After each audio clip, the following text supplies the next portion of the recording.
everyone. Today I'm going to interview a friend of my brother, Ruby de Wale, who lived and worked 2 years in Switzerland. Hello, Ruby. Today we are going to have a small interview about your work experience in another country. We are going to talk about the differences and what you liked and disliked about this experience. What's your nationality? I'm from Belgium. And were you born in Belgium? Yes, I'm born in Belgium. And how old are you? I'm 22 years old. And what is your country of stay? The country where I am is Switzerland. And were you alone or with your family? Alone. What does the company do exactly? The company is called Parmigiani. It is a watchmaking firm company where they repair watches or assemble watches to transport to a normal shop and to sell. What do you do exactly? What does the company do? My job is assembling a watch from scratch. How long did you stay in Switzerland? 2 years. And when was the stay? From 2014 to 2016, beginning of 2016. Now we will talk a little more about living in another country. Living abroad. Was getting around easy? Switzerland is a very, very expensive country. Whatever you want to do, you pay for everything. So getting around, let's say if you just be careful with what you spend, then it's okay. You get around. And what was the most expensive cost? Well, as everything is really expensive in Switzerland, I would say maybe the biggest costs are the insurances, but I think as well as food, as transport, as going out, as anything really. But I think I stick to insurances. Those are really the most heaviest costs. Oh, and which insurance are really necessary to be able to live in Switzerland?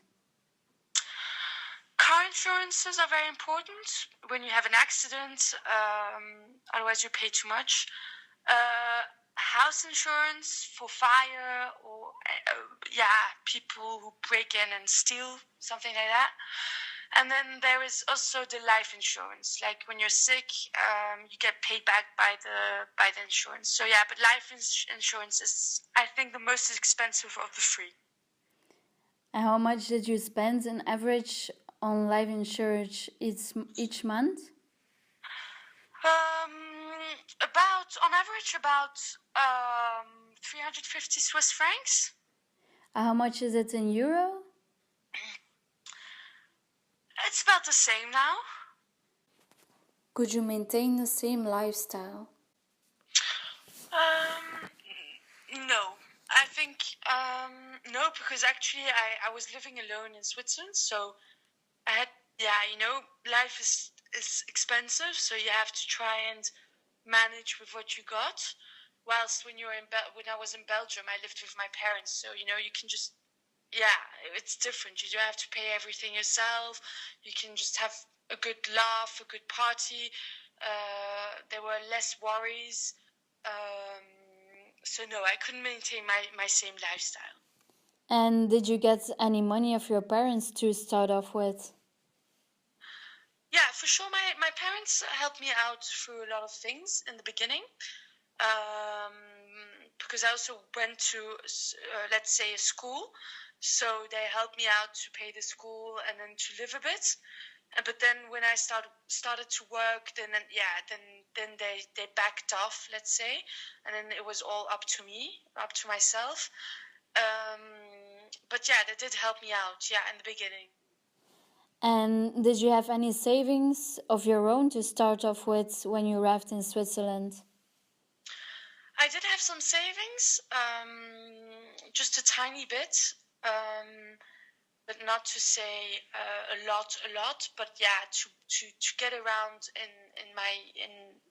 the general life in Switzerland, I did have some savings. Now we will talk a little more about working in another country. Why did you decide to move abroad? Who wouldn't want to move abroad? No, I mean, why?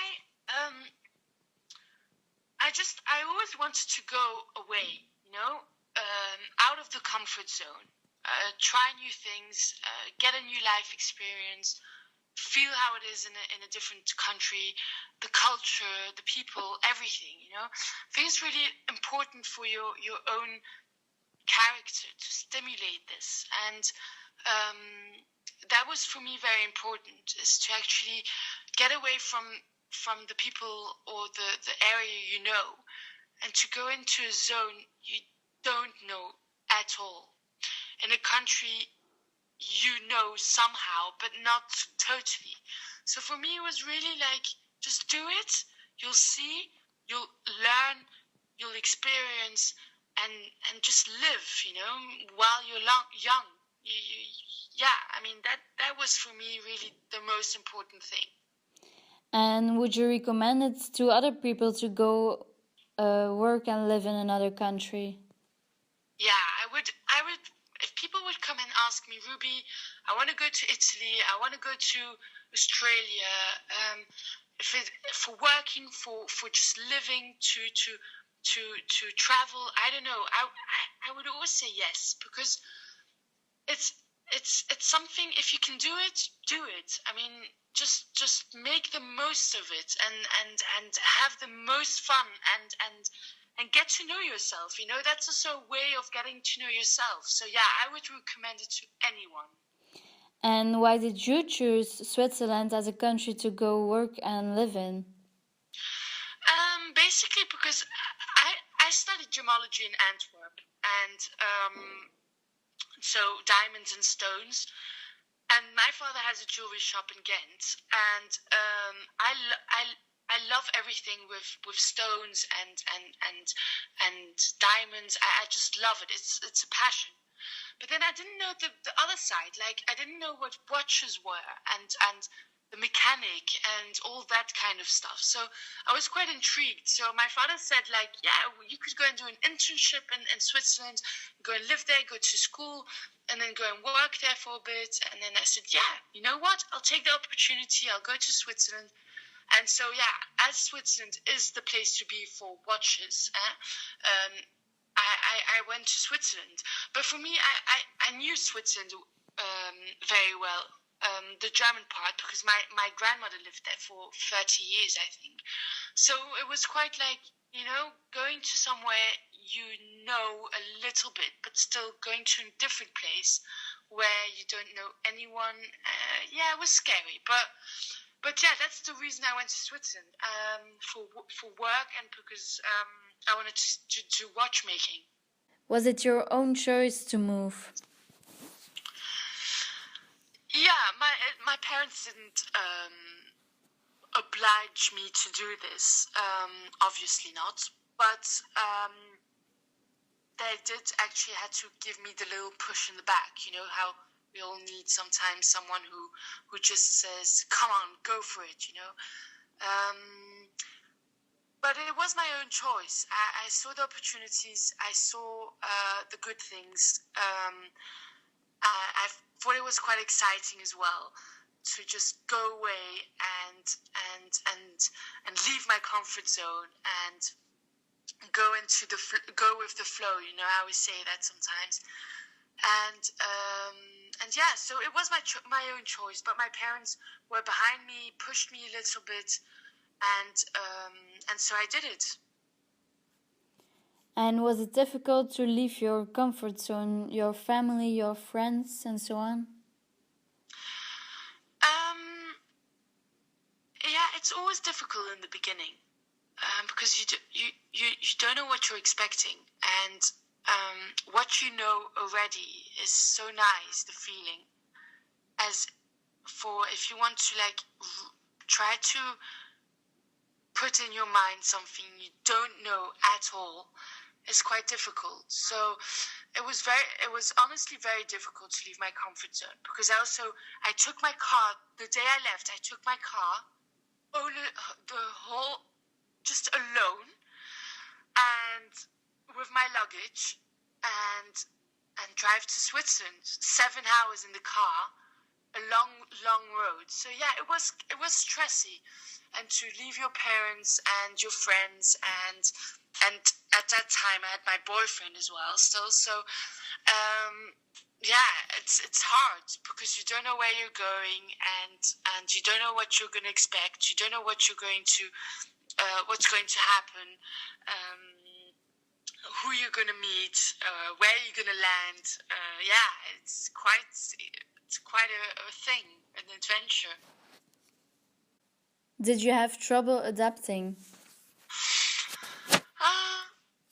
Yeah, it was quite difficult. I think in general, I did have a bit of trouble.